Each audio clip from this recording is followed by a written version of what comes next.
friends, our subject is CVPDE, Complex Variable Partial Differential Equation, and the subject code 313005, Unit 1, and lecture second lecture આપણે ચાલુ થાય છે, lecture number 2. હવે આપણે આગળ ટોપિક જોઈએ તો મોડ્યુલસ એન્ડ આર્ગ્યુમેન્ટ. આપણે આગળના લેક્ચરમાં કર્યું હતું કે એક્ઝામ્પલ એક છે find modulus and argument. First example 1 - i upon 1 + i. જ્યારે ડિવાઈડ હોય ત્યારે મેં તમને કીધું હતું કે એના કન્જ્યુગેટ વડે આપણે મલ્ટીપ્લાય કરવું પડે અને ડિવાઈડ કરવું પડે. તો 1 + i ના કન્જ્યુગેટ શું થશે? 1 - i અને 1 - i વડે ડિવાઈડ કર્યું અને 1 - i વડે મલ્ટીપ્લાય કર્યું. હંમેશા કન્જ્યુગેટ ડિનોમિનેટરનો જ લેવાનો હોય. આ જે ડિનોમિનેટર છે એનો જ કન્જ્યુગેટ વડે ડિવાઈડ કરવાનું અને મલ્ટીપ્લાય કરવાનું. તો 1 - i વડે મલ્ટીપ્લાય કર્યું, ડિવાઈડ કર્યું. ફરી આપણે પેર બનાવવાની. 1 નો 1 સાથે મલ્ટીપ્લિકેશન, 1 નો -i સાથે, -i નો 1 સાથે અને -i નો -i સાથે. તો એ રીતે કરો તો શું થશે? 1 - i plus i square, -i into -i એટલે +i² અપોન 1² - i સ્ક્વેર એટલે 2i અપોન 2 એટલે -i. તો આન્સર આવશે -i. હવે આનો આર્ગ્યુમેન્ટ કઈ રીતે મળશે? તો -i નો તમે આર્ગ્યુમેન્ટ ફાઇન્ડ કરશો તો શું થશે? 0. સૌથી પહેલાં તો એને કોમ્પ્લેક્સ ફંક્શનમાં લખો, x + iy ટાઈપના ફોર્મમાં લખવું હોય તો શું થશે? 0 + -1. હવે એનો મોડ્યુલસ અહીંયા કરતાં ભૂલી ગયું છે તો પણ મોડ્યુલસ શું થશે? આ 1 - i અને 1 + i એ તમે લખો તો એનો મોડ્યુલસ શું થશે? √0² + -1² એટલે એ શું થશે? 1 જ થશે. એટલે એનો આન્સર શું આવશે? 1. મોડ્યુલસ એનો 1 થશે. અને આર્ગ્યુમેન્ટ, તો આર્ગ્યુમેન્ટ શું થશે એનું? તો બંને કેવા છે? પહેલાં >0 છે અને આ <0 છે. એટલે કે x > અને y <. તો આ પેર આપણે કેમાં બનતી હતી? આગળ મેં તમને બોક્સ દ્વારા બતાવ્યું હતું કે આ કયા ક્વાડ્રન્ટમાં આવી પેર હોય કે આ >0 હોય અને y <0 હોય. તો કયા ક્વાડ્રન્ટમાં હોય? ફોર્થમાં. તો ફોર્થ માટે તમે એક થીટા યાદ રાખો તો થીટા બરાબર -tan 1y upon x. તો શું થશે અહીંયા? -tan 1/0 એટલે કે ઇન્ફાઇનાઇટ. tan infinite. ઇન્ફાઇનાઇટ ક્યારે tan થશે? tan ક્યારે ઇન્ફાઇનાઇટ થયો? કે π/2 આગળ. માઇનસ ઓલરેડી આગળ હતા જ. એટલે આના માટે આર્ગ્યુમેન્ટ કેવું મળ્યું આપણે? -π/2. અહીંયા મોડ્યુલસ તમને ફાઇન્ડ કરવાનું કીધું છે પણ મોડ્યુલસ મેં તમને કીધું તે પ્રમાણે આ રીતે કરી નાખવાનું. મોડ્યુલસ કરી 0² + -1² એટલે આન્સર આવશે 1. નેક્સ્ટ એના પછીનું એક્ઝામ્પલ એવો કીધો છે કે 3 - i upon 2 + i plus 3 + i upon 2 - i. તો સૌથી પહેલાં આમાં શું કરવું પડશે? તમારે ક્રોસ મલ્ટિપ્લિકેશન કરવાનું અને આની સાથે આની સાથે. તો 3 - i into 2 - i plus 3 + i into 2 + i. ડિવાઈડમાં શું થશે? આ બંનેનો મલ્ટિપ્લિકેશન. ઓકે, હવે આ બંનેનો મલ્ટિપ્લિકેશન કેમ થાય? તો 2² - i². કઈ મેથડ પ્રમાણે? a - b into a + b તમે મલ્ટીપ્લાય કરો તો શું થશે? a² - b². એ રીતે કર્યું. અને ઉપર આના 4 ટર્મ થશે અને આના 4 ટર્મ થશે. એટલે ટોટલ ઉપર 8 ટર્મ થશે. કઈ રીતે? 3 × 2 3 × -i એટલે -3i, -2i અને -i × -i એટલે i². એ જ રીતે અહીંયા કરેલું છે. હવે એમાં તમે જોશો તો વચ્ચેના આ સ્ટેપ છે એ આની સાથે ઉડી જશે. 6 + 6 એટલે 12, i² + i² એટલે શું થશે? ત્યાં i² એટલે -1 અને આના માટે પણ i² એટલે -1. તો -1 - 1 એટલે 12 - 2 એટલે 10, 10/5 એટલે 2. તો આનો આન્સર આવશે 2. હવે તમે એનો મોડ્યુલસ ફાઇન્ડ કરો 2 + i. જો આના માટે મોડ્યુલસ ફાઇન્ડ કરવું હોય તો શું થશે? √2² + 0² એટલે શું થશે? √4. √4 એટલે પાછું શું થઈ ગયું? 2. તો આનો મોડ્યુલસ શું રહેશે? 2 જ રહેશે. અહીંયા બતાવ્યું નથી પણ તમારે આ રીતે એને બતાવી દેવાનું કેમ કે તમને કીધું છે મોડ્યુલસ ફાઇન્ડ કરો એટલા માટે. હવે આર્ગ્યુમેન્ટ શું થશે આના માટે? આ બંને કેવા છે? >0 છે. તો બંને જ્યારે >0 હોય ત્યારે ફર્સ્ટ ક્વાડ્રન્ટમાં આવશે. ફર્સ્ટ ક્વાડ્રન્ટ માટે તમે ફોર્મ્યુલા યાદ રાખી હતી. θ = tan 1y upon x એટલે 0/2 tan 1 0 અને tan 1 ક્યારે 0 થશે? તો કે એંગલ 0 હોય ત્યારે. તો એનો આર્ગ્યુમેન્ટ મળી ગયો 0. નેક્સ્ટ એના પછીનો example find the value of the real part of f of z and imaginary part of f of z at the indicate point where f of z = 1 upon 1 - z. Function તમને આવું આપેલું છે 1 upon 1 - z. હવે ઝેડની જગ્યાએ કીધું કયો point કીધો છે લેવાનો? 7 + 2i. એટલે ઝેડની જગ્યાએ તમે લખી શકો 7 + 2i 1 minus bracket 7 plus 2i એટલે એનું સિમ્પ્લિફાય કરો તો શું થશે -6 માઇનસ 2i. હવે મેં તમને કીધું હતું જ્યારે ડિનોમિનેટર હોય, ડિવાઈડ જ્યારે આપેલું હોય ત્યારે ડિનોમિનેટર તમારે શું લેવો પડશે કન્જ્યુગેટ. એટલે -6 માઇનસ 2iનો કન્જ્યુગેટ શું થશે, જો માઇનસ આ જે છે પહેલું રિયલવાળું એમાં કોઈ સાઇન ચેન્જ થશે નહીં, ઓનલી ઇમેજિનરીની સાઇન ચેન્જ થાય કન્જ્યુગેટ માટે. તો -6 માઇનસ 2i ને કેના વડે મલ્ટીપ્લાય કરવું પડશે, -6 પ્લસ 2i -6 પ્લસ 2i. આનો આની સાથે મલ્ટીપ્લિકેશન કરો 1ની સાથે તો એનો જ ટર્મ રહેશે. ડિવાઇડમાં શું આવશે, a minus B into a plus B પ્રમાણે -6 square minus 2i square. 2i square એટલે -4 એટલે ડિનોમિનેટરમાં શું થઈ જશે 40 -6 પ્લસ 2i એટલે -6 અપોન 40 એટલે -3 અપોન 20 અને 1 અપોન 20. તો રિયલ પાર્ટ થશે -3 અપોન 20 અને ઇમેજિનરી પાર્ટ થશે 1 અપોન 20. ઓકે, રિયલ અને ઇમેજિનરી થઈ ગયું. હવે એના પછીનો એક્ઝામ્પલ છે separate real and imaginary part of sine hyperbolic Z. હવે સાઇન હાઇપરબોલિક ઝેડ એટલે શું થાય તો કે ઝેડની જગ્યાએ તમારે સૌથી પહેલાં લખવાનું x પ્લસ iy. હવે એક્સ આના માટે તમે ફોર્મ્યુલા કઈ યુઝ કરી છે તો કે sine a plus B. Sine a plus B વાળી ફોર્મ્યુલા કઈ હતી, sine a into cos B plus cos a into sine B. એ ફોર્મ્યુલા અહીંયા લખી છે. Sine hyperbolic sec into cos hiy plus cos hx into sine hiy. હવે અહીંયા જે ફોર્મ છે એની જગ્યાએ x છે ને બીની જગ્યાએ iy છે. હવે કોસ હાઇપરબોલિક ઓફ iy એનો મતલબ શું થાય તો કે કોસ y. એ કઈ રીતે તો કે મેં નોટ કરીને અહીંયા બધી લખેલી છે કે કોસ હાઇપરબોલિક ix હોય તો શું થશે કોસ x થશે. સાઇનમાં હાઇપરબોલિક અને ix હોય તો શું થશે, આગળ આવી જશે i sine x. Sine ix હોય તો શું થશે i સાઇન હાઇપરબોલિક x. એ રીતે બધે તમારે યાદ રાખવાના છે. તો એ આના માટે આપણે જે બે મેઇન જરૂર હતી એ કયા હતા તો કે કોસ હાઇપરબોલિક iy એટલે શું થશે કોસ y અને સાઇન હાઇપરબોલિક iy એટલે શું થશે i સાઇન y. હાઇપરબોલિક નીકળી જશે, સાઇનમાં આગળ i આવશે, કોસમાં આગળ i આવશે નહીં. તો અહીંયા જે i છે એ કેવો થઈ ગયો, આ થઈ ગયો આપણો ઇમેજિનરી પાર્ટ અને આ થઈ ગયો આપણો રિયલ પાર્ટ. રિયલ પાર્ટમાં કેવો હોય હંમેશા i વગરના હોય. તો sine hyperbolic x into cos y એ રિયલ પાર્ટ થઈ ગયો અને cos hx into sine y એટલે કે cos hyperbolic x into sine y. આઈનો કોફિશિયન્ટ આઈ નહીં લખવાનું આની અંદર, જો એ ખાસ ધ્યાન રાખજો, આઈ લખવાનું નહીં. આઈના માટેના મેં નોટ કરીને લખાવી હતી એ બધી આનો યુઝ થશે. નેક્સ્ટ એના પછી find the principal argument of z is equal two -2 upon 1 plus i√3. ફરી પાછું સેમ એ જ આવ્યું કે ડિનોમિનેટરમાં છે 1, કોઈ પણનો પ્રિન્સિપલ આર્ગ્યુમેન્ટ કીધું હોય કે મોડ્યુલસ કીધું હોય તો સૌથી તમારે પહેલાં શું કરવું પડશે, x પ્લસ iy ફોર્મમાં તમારે એને ક્રિએટ કરવું પડશે.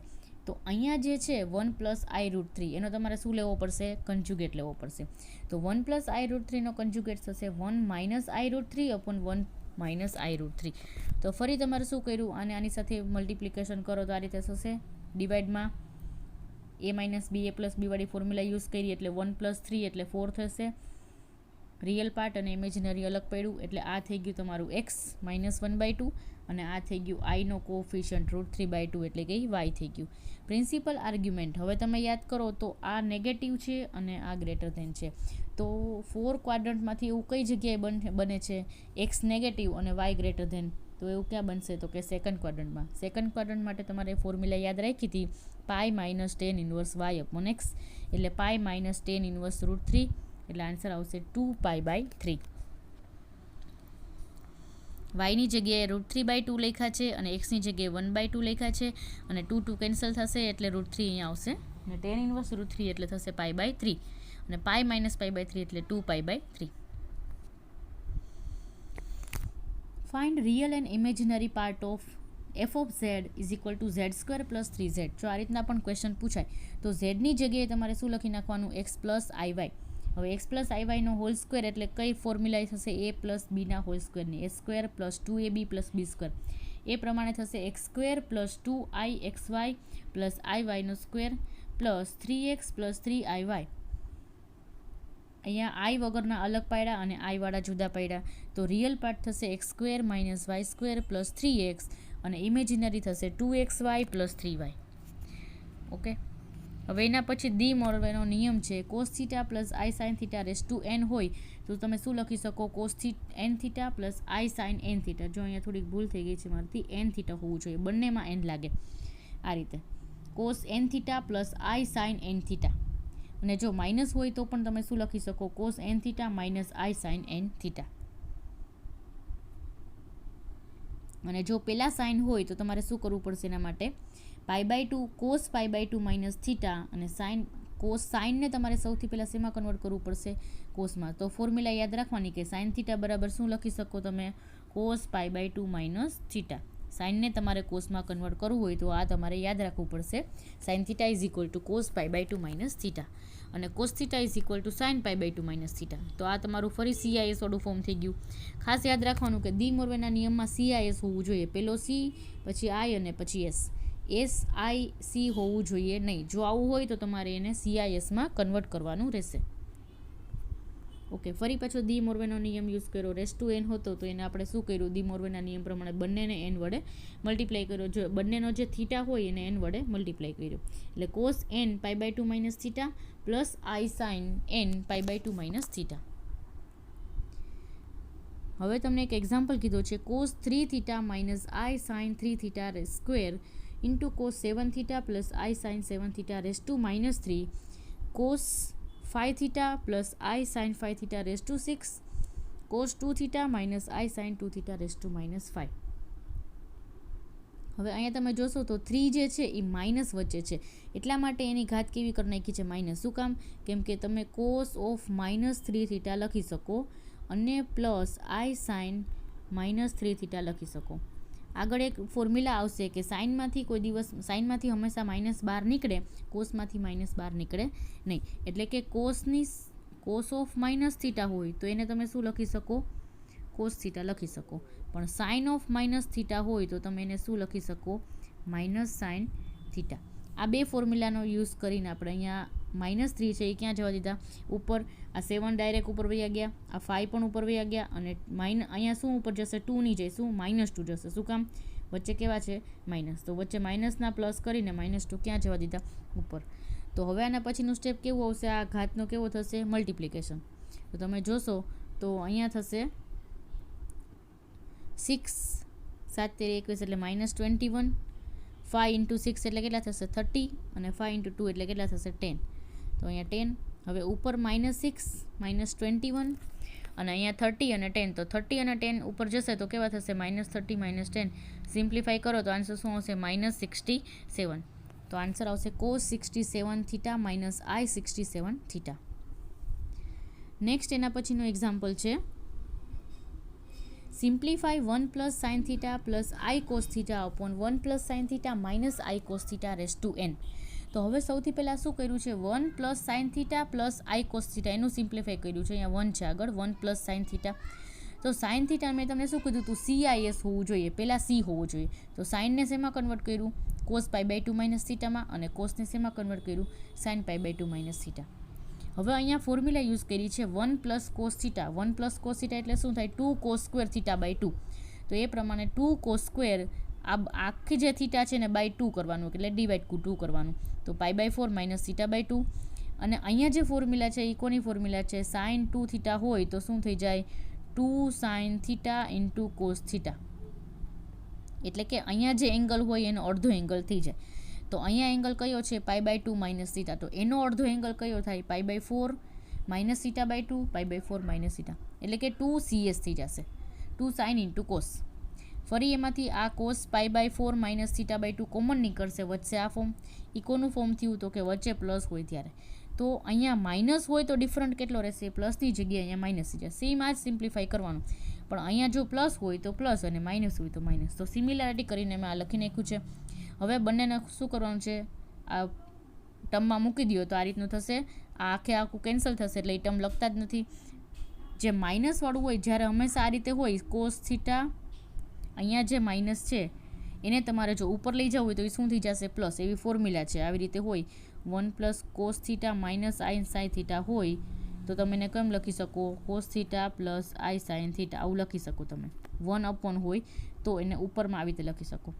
તો તો એ જ રીતે અહીંયા માઇનસ જે છે ને ઉપર લઈ જવું હોય તો શું થઈ જશે, સેમ આ જ ટર્મ રહેશે પણ ઉપર કેવું થઈ જશે, પ્લસ. ઓલરેડી એકવાર પ્લસવાળું હતું અને બીજી વાર પ્લસવાળું એવું તો એ શું થઈ જશે, સ્ક્વેર. અને એન તો ઉપર હતો જ, એન ઇન્ટુ 2n એટલે એ શું થઈ જશે, એન ઇન્ટુ એન એટલે 2n, એન ઇન્ટુ 2 એટલે 2n.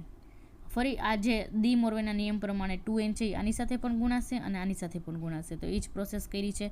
2n ને અંદર ગુણ્યા એટલે શું થશે, nπ/2 minus n theta plus i sine nπ/2 minus n theta. Next એના પછી find real part of -1 - i⁻7. હવે તમે જોશો તો બંને કેવા છે, માઇનસ છે. તો બંને માઇનસ હોય તો સૌથી પહેલાં તમારે એનું શું મેળવવું પડશે, થીટા મેળવવો પડશે. અને આરની વેલ્યુ તમે આ રીતે મેળવી શકો. કઈ રીતે, √x² + y². એટલે આ એક્સની વેલ્યુ થઈ -1 અને આઈનો કોફિશિયન્ટ -1 છે એટલે એના ઉપરથી આપણે શું મળશે, r = 2. એંગલ બંને નેગેટિવ છે તો કયો ક્વાડ્રન્ટ આવશે, થર્ડ ક્વાડ્રન્ટ. એના માટે પાઈ માઇનસ શું આવશે, -π + tan ઇન્વર્સ y/x. થીટા = શું થશે, અહીંયા -π આવશે, સોરી અહીંયા ભૂલ છે, -π આવશે, -π + tan ઇન્વર્સ આ રીતે આવશે. એટલે આન્સર આવશે માઇનસ, થીટા = -3π/4. ઓકે, હવે આ એક્ઝામ્પલ છે એ આપણે આ જ એક્ઝામ્પલ છે એ ફરીથી હું આખો નવો લખી અને આના પછીના નેક્સ્ટ લેક્ચરમાં હું તમને બતાવીશ. હવે એક એક્ઝામ્પલ એવો છે કે જે તમને શેમાં પૂછાયેલો હતો, 2019માં લાસ્ટ યર પૂછાયેલો હતો. સ્ટેટ ડી મોર્વેસથી ફોર્મ્યુલા. તો આ ફોર્મ્યુલા તમારે લખવાની રહેશે. મેં આગળ હમણાં કીધી ડી મોર્વેની ફોર્મ્યુલા ⁻n વાળી, એ ફોર્મ્યુલા લખવાની અને આ એક્ઝામ્પલ ગણવાનું. તો ટોટલ એના માર્ક્સ કેટલા થશે, 4 માર્ક્સનો એક્ઝામ્પલ છે. તો 1 + i√3 તો સૌથી પહેલાં તો 1 + i√3 માટે x અને y લખ્યા છે, એના માટે r લખ્યા છે અને થીટા. આ તો બધી વસ્તુ સાવ કોમન જ છે કે આપણે પહેલેથી કરતા આવીએ છીએ. થીટા બંને કેવા છે, ફર્સ્ટ ક્વાડ્રન્ટ આવશે એટલા માટે tan ઇન્વર્સ y/x એટલે એનો થીટા મળી ગયો π/3. હવે એને પોલાર ફોર્મમાં લખ્યું છે, r cos θ + i sin θ. r અને થીટાની વેલ્યુ પુટ કરી એટલે આ એક મળ્યું. કોની વેલ્યુ મળી, આ 1 + i√3 ની આટલાની ખાલી. હવે એને 100 કરવા હોય તો બંને બાજુ શું કર્યા છે, ⁻100 કર્યા છે. એટલે આ જે છે ફર્સ્ટ આટલાની વેલ્યુ આપને આટલી મળી ગઈ. 100 કરીએ તો ડી મોર્વેના નિયમ પ્રમાણે બંને થીટાને શું થશે, 100 વડે મલ્ટીપ્લાય કરશું. એ જ રીતે સેમ 1 - i√3 માટે કર્યું છે. તો 1 - i√3 એટલે કયા ક્વાડ્રન્ટમાં આવશે, તો કે ફોર્થ ક્વાડ્રન્ટમાં. તો એનો એંગલ થશે -π/3. ફરી એને પોલાર ફોર્મમાં મૂક્યું છે તો આન્સર આવશે 2 cos π/3 - i sin π/3. હવે બંને બાજુ ફરીથી 100 કરો ⁻100 તો શું થશે, આ જે 100 છે એ ફરી π/3 સાથે મલ્ટીપ્લાય થશે. તો શું, cos 100 π/3 - i sin 100 π/3 અને આગળ 2 ⁻100. ફર્સ્ટ ઇક્વેશન અને સેકન્ડ ઇક્વેશન બંનેનો એડિશન કરો એટલે જે તમને જે મેઇન ક્વેશ્ચન પૂછ્યો છે એનો આન્સર તમને મળશે. બંનેનો એડિશન કરશો એટલે i વાળું જે છે એ એક નેગેટિવ હતું ને એક પોઝિટિવ એટલે એ બે ઉડી ગયું. અને આ જે છે એ કેટલા થઈ ગયા, 2 ટાઈમ્સ થઈ ગયા. એટલે શું આવશે અહીંયા 2 તો ઓલરેડી હતા જ, એ કોમન કાઢ્યા હતા આપણે. અને આ 2 ટાઈમ્સ આવ્યા એટલે 2 × cos 100 π/3. 2 × 2 તો 100 + 1 એટલે કેટલા થશે, 2 × cos π/3. તો આ એક્ઝામ્પલ આપણે આની જગ્યાએ કોઈ પણ ક્વેશ્ચન અલગ અલગ હોઈ શકે. 1 + i√3 + 1 - i√3 એની જગ્યાએ કોઈ પણ ક્વેશ્ચન અલગ હોય તો આ રીતે તમે એક્ઝામ્પલ ગણી શકો. Okay, thank you. Subscribe now and press the bell icon. Never miss an update.